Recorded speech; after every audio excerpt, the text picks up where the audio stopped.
Hey everyone, this is Faisal, certified high performance coach and a lifelong student of philosophy, spirituality, and sciences.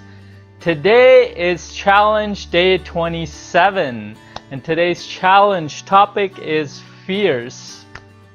Before I get into the questions, as always, I want to take the time to thank, honor, and commend all those who have been liking the posts, who have been sharing the posts, all those who have been posting their answers, and all those who have been encouraging others to join us.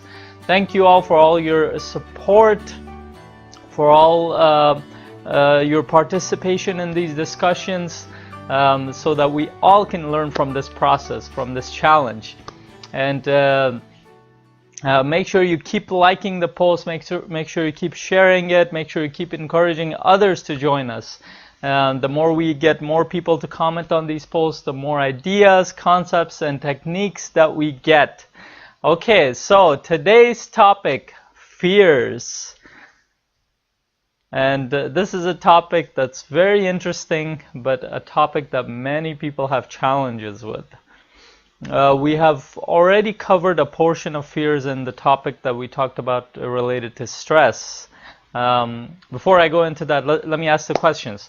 Okay, question number one, what are some of the fears that you have in your life? Whether that be fears related to your future, fears related to animals, fears related to anything that you have in your life. What are some of your fears? It could be fears of conflict.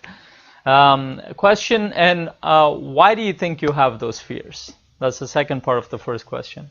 And question number two, what do you think you can do to get over those fears? Okay, fears. Okay, so I'll give you the basic of what fears are, how our biology processes fears, and what can we do to deal with it? Okay, so when scientists biologists have studied fear, and neuroscientists and cognitive psychologists, all these people who have been studying why we have fears, what they've found out, the most prominent theories in the field based on studies, are that we first of all, we only have two innate fears as biological beings that we have within us. One, it's the fear of heights, or fear of falling more accurately, and the other one is fear of loud noises. Okay, so how do they know that? Well, they did a bunch of studies. One of the studies, it was done in 1960s with kids ranging from 6 to 14 months, and with small animals in the same group. What they did was they put a platform, and they were ahead of the platform. There was a plexiglass, and below it you could see a cliff or some kind of depth that they would be able to visualize. So what they realized, that most of the kids and most of the animals didn't pass the cliff or the visual cliff, and what they concluded was that we all have that innate fear of heights. And you might know that in your personal life as well, that we're very careful around heights, and it's an evolutionary thing where if we fall off of heights, probably higher than a meter or two, we could really injure ourselves. So around edges of cliffs, or around balconies and buildings, well, we're always very careful. Reason being is that we've evolved to be careful around these things. So it's built into our DNA in essence. So the second one was that fear of loud noises. Reason for that probably is because if we hear loud noises, we associate it to thunder or to large predatory animals, and some neuroscientists call it the acoustic reflex, acoustic startle reflex. That if we hear a loud noise, and if it's loud enough, we end up ducking. We instinctually duck because we go into a protective mode. So those are the two main innate fears that we have based on what we know up until this point scientifically. And I explained in the stress topic that we had that when we get fears, when we become afraid, what happens is there's a mechanism in your biology that's triggered. It's called the fight or flight mechanism, in which case your heart rate goes up, you start sweating, your muscles tense up, all the energy goes to your limbs. So you can get ready to either, again, fight or flight. When that happens, your biology goes into a very specific state. So it goes out of a growth state, it goes into a survival state. And when it goes into survival state, most of your energy from your immune system, most of your energy from your other biological functions that are necessary for growth, they stop because they need to protect you at that time. So it's a natural mechanism that we have, and it helps us survive. But before I go into how the brain processes fear and what we can do to fix it, let's go into some other kind of fears, and where do we get those from. So if we already established that we only have two kinds of innate fears that we're born with, so what are the rest of the fears? I mean, we have fears of spiders sometimes, we have fears of animals, and people have phobias of all kinds of stuff. People have fear of future, fear of conflicts, all kinds of stuff. So where do they come from? There's another, so one is the innate fear, where we are biologically in our DNA, we know instinctually that we need to be careful around certain things. So one was the fear of heights, or depth, and the other one was fear of loud noises. But what are the rest of the fears, and where do we categorize those? Most of the rest of the fears, they're learned fears.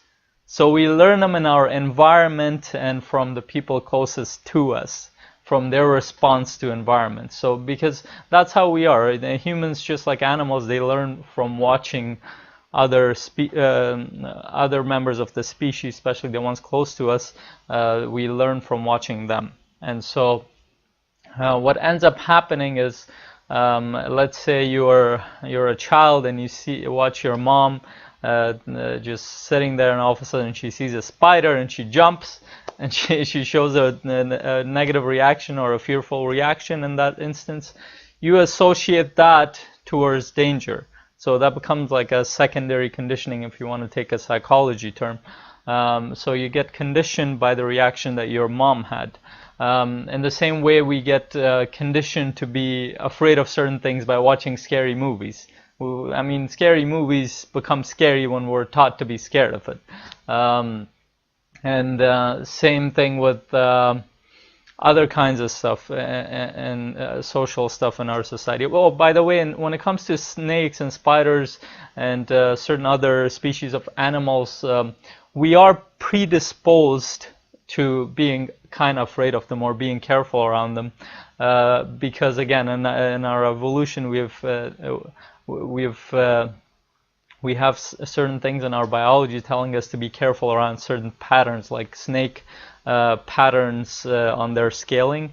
We're careful around that. We notice it fast. We notice like spiders and other poisonous things more, but we're still not afraid of them. We're very keenly aware of them. But we become afraid of them when somebody shows a reaction in our environment to them.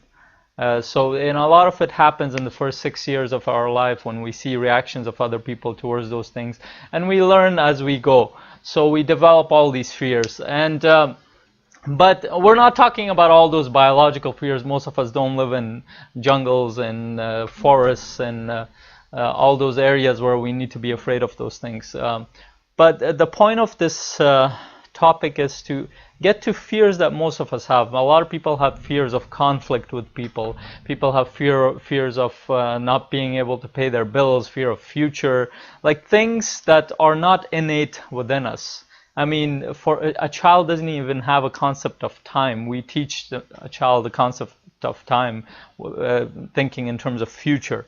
So in the same way, we learn to be afraid of the future. And the way we learn it is in society. When we hear something often enough, when we see enough reactions of people, we associate that to our fears, and then they literally become our fears because we emotionally become connected to them. So we have fears of not being able to pay our bills, we have fears of conflicts, we have fears of the future not going right, we have fears of our loved ones dying, or all kinds of fears that we have, but they're all based on us being conditioned in our environment. So what does that mean? That means that there's a good news related to that. That means that we can change those fears. We have a pain associated to those fears. And just as we were conditioned to believe that we need to be afraid of it, we can condition ourselves to believe that we shouldn't be afraid of them. So that's the cool part of it. Okay, so let's go to how the brain processes fear. The way our brain processes fear is, we talked about the fight and flight mechanism. So whenever let's say you've been conditioned, or you've learned from your environment to be afraid of a snake. So you're on a hike going somewhere in the wilderness or on a trail, and you come across a snake. All of a sudden your fight and flight mechanism kicks in, your heartbeat, it goes up, you start sweating, your limbs your muscles start to stiffen up. That means that energy got transferred to your limbs. So you get that reaction. What scientists call that is the low road reaction, or what happens is that your sensory aspect of your brain starts to get activated, or your sense of sight, smell, and the rest of them become very acute. And what they say is that the amygdala portion of your brain get activated, and then whatever emotion you have related to that fear. So if it's a conditioned fear related to a snake, it gets that part of the brain gets activated. So there's an emotional reaction to it as well as the fight and flight mechanism. So when that becomes activated, you go into that fight or flight mode, and then at the same time we have a high road reaction, where your higher cortical functions, as they call it, your reasoning portion of the brain, that gets activated. So what that means is that if you've never encountered that species of snake, and you have a phobia associated with the snake, you're going to be very scared, and you're going to either run away from it, or you freeze, or try to, I don't know, do something that related to that reaction based on how you are. But let's say you have seen that species before. Seen that kind of snake with a bunch of your friends, and they told you, oh, that's okay, that snake is not harmful, it's not poisonous. So what happens is the reasoning portion of your brain tells you, even though that is a snake, but that species of snake is not poisonous, so you don't need to worry too much. So you're still careful, but you don't really take it too seriously. So that's how your brain processes it. It's the low road, which activates your sensory aspect of your biology, your senses, your emotions, all those things. So it kicks in your fight or flight, and then at the same time you have the reasoning part of your brain that tells you what exactly to be afraid of.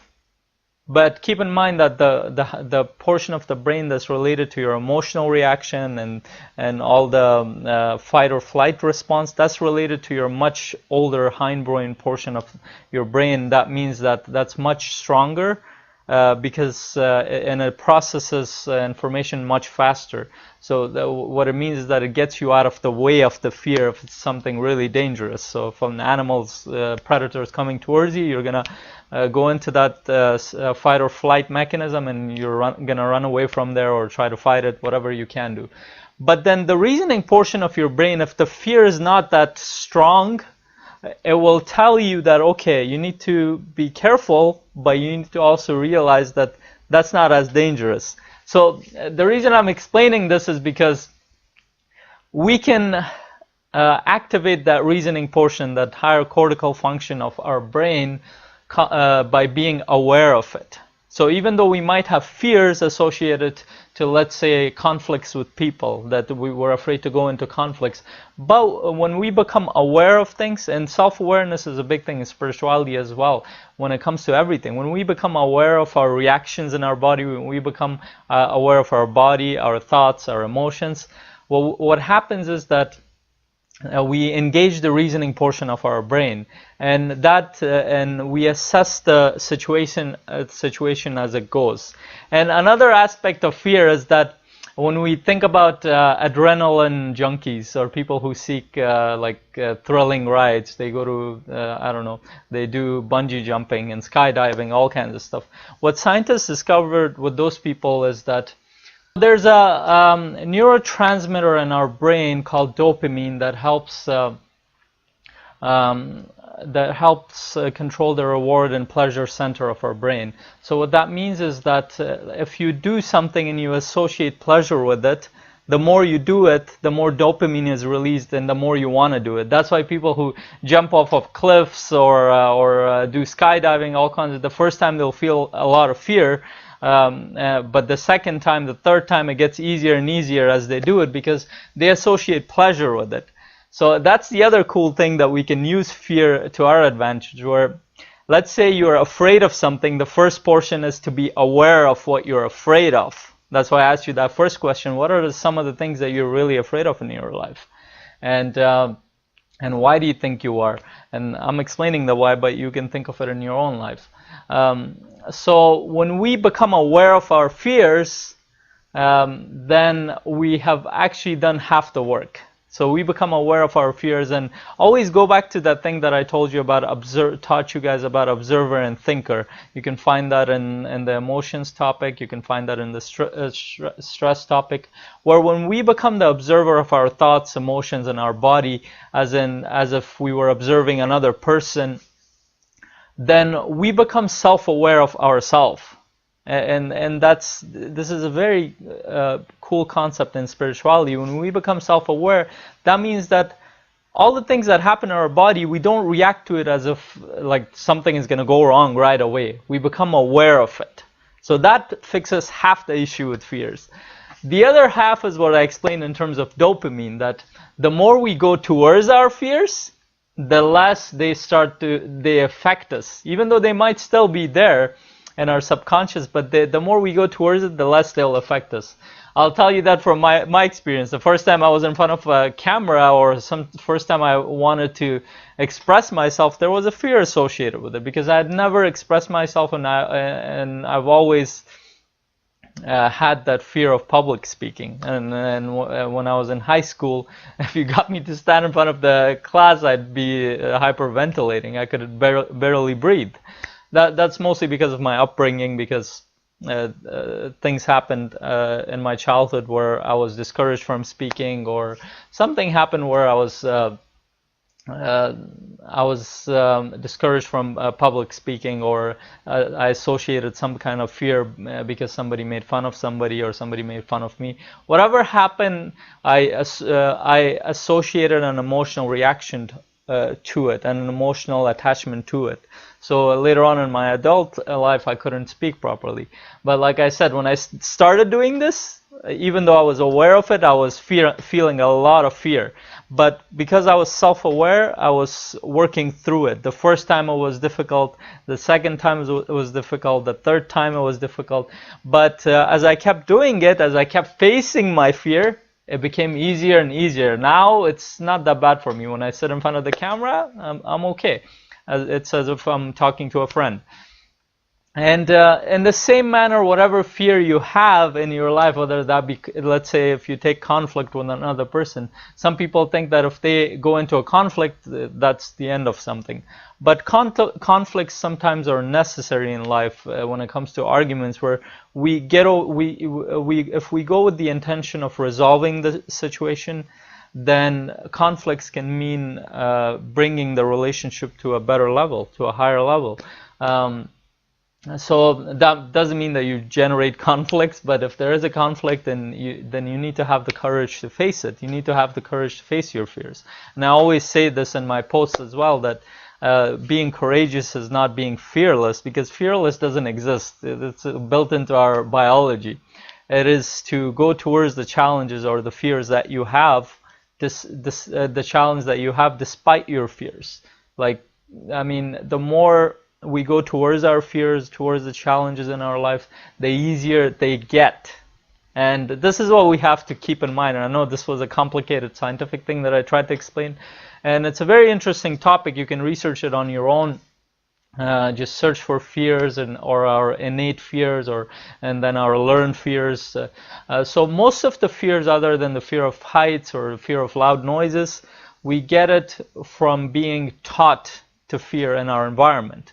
And even our innate fears, if you think about our innate fears, I talked about fear of height and the fear of loud noises, we can get over those too, because if you think about it, people actually work and on high rises cleaning windows. People walk, who are in circus, they walk on a line, or people are, if you've seen videos on YouTube, people walk from one side of the cliff to the other side, or a mountain, on a string. Not a string or a wire. So that means that they've gotten over their fear. So the more they've done it, the less that fear affected them, and the more pleasure they associated with it. Okay, that was the whole thing with fear. I'll give you 3 categories that you can think of in terms of your fear, so you can think about it in that sense, and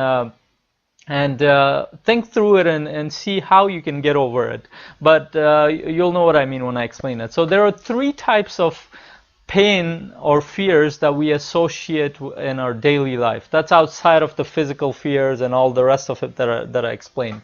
But most of these pains, they're delusional. So our mind makes it up, our ego makes it up. So when we become aware of them, we know how to deal with them better. So the first one is the loss pain. Loss pain means that when we try to do something new, when it comes to your goals and dreams, when you start something new, you're afraid that you're going to lose something. You're going to lose spending time with your loved ones. You're going to lose being able to do other things. So let's say you want to exercise more and eat healthy. You're gonna lose eating the things that you used to eat, like the fried chicken, or have fries constantly, which you can still have once in a while. But most people have this fear or loss pain associated with starting something new, and this is what it is in most of personal development. You have to create a change within you, and a lot of people are afraid of these things. So the first one was loss pain. The second one is the process pain. You're afraid of the whole process, or you fear the whole process, that the process will give you a lot of pain because it'll be too difficult. And it is true. The process that we go through, it is challenging a lot of times. But challenging doesn't have to be painful. We only associate pain to a challenge. Challenges make you grow. They help you help get you outside of your comfort zone. And the third one is so the loss pain, process pain, outcome pain. So we go through a new thing, we start a new diet, or we exercise, or we go through our dream, go towards our dream, and we think, oh, what if I do all this stuff and it doesn't give me any results? Well, a lot of people think that, and that's why they go and don't do what they love to do. Because everybody around them tells them, oh, that's not going to work out, this is not going to work out. But at the end of the day, it's their opinion, and at the end of the day, a lot of this is a delusion. If you actually put in the work, we talked about law of cause and effect and the natural laws topic. If you actually put in the work, there is a law within the universe that tells you if you put in the work, you're going to get the result out of it. It might take time. You might have to be patient with it, but it's only a matter of time where you get your results. As long as you stay consistent with whatever you're doing, whatever change you're making, whatever new thing that you're starting, you will get the results. So think about it in these 3 things. So there was a loss pain, process pain, and outcome pain. And write down your fears. What are some of the fears you have? And how can you get over those fears? How can you be more courageous? And when you become aware, and when you think that to go towards your goals and dreams and whatever you want to do, and you think think about how important it is to you, how much important it is to your life. Think about how much important it is to your family, to your friends, to your community. If your vision is higher than your fears, if your vision is bigger than your fears, then it doesn't matter what fears you have. You'll go towards them. It might be challenging, but you'll still go towards them. And this is what I had to decide. Are my fears serving me? Are my fears serving my family? Are my fears serving my community? And when I realized that no, they're not, then it was just a matter of incrementally going towards my fears and getting over them. And that's what it is. Most of our fears are learned. They're in our mind. They're not actually real. That's going to happen to us. And whatever happens to you, you'll figure out. You'll figure things out as you go. And for the most part, anything new that you start, it's the journey that matters the most. It's always the journey, because the journey teaches you a lot. The journey teaches you a lot in life, and the journey teaches you to become a better person. The journey gives you wisdom, gives you knowledge. It gives you experiences that you wouldn't have if you didn't go towards that goal that you wanted to do.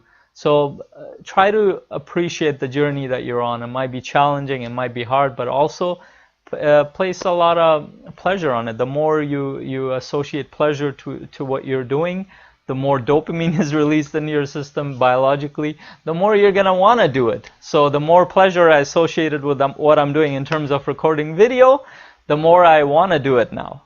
So it's after 27 or 30 something videos now, it's not really hard for me in terms of me speaking to you guys. So same thing with you. So now I want to hear from you guys. Question number 1 was, what are some of the fears that you have in your life, and why do you think you have them?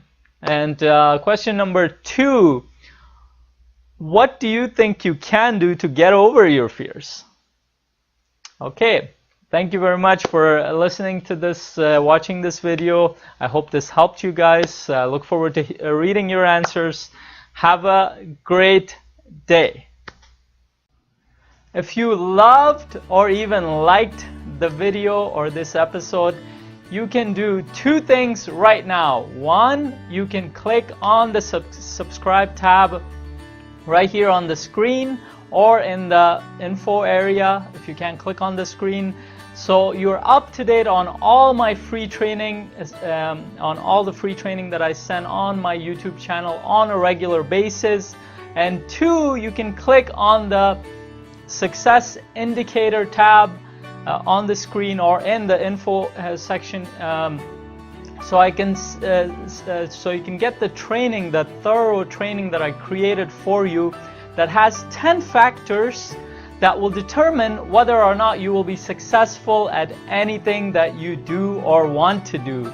And it will also help you create more success at anything that you want to do in life. So and this will also get you subscribed to my newsletter, so I can send you more of these free training on a regular basis that I don't post on my YouTube channel. So make sure you click on those 2 buttons or tabs, and make sure you like and share this video. Make sure you post your comments in the comments section below, so we can get more people involved in our community right here. Thank you very much. Have a great day.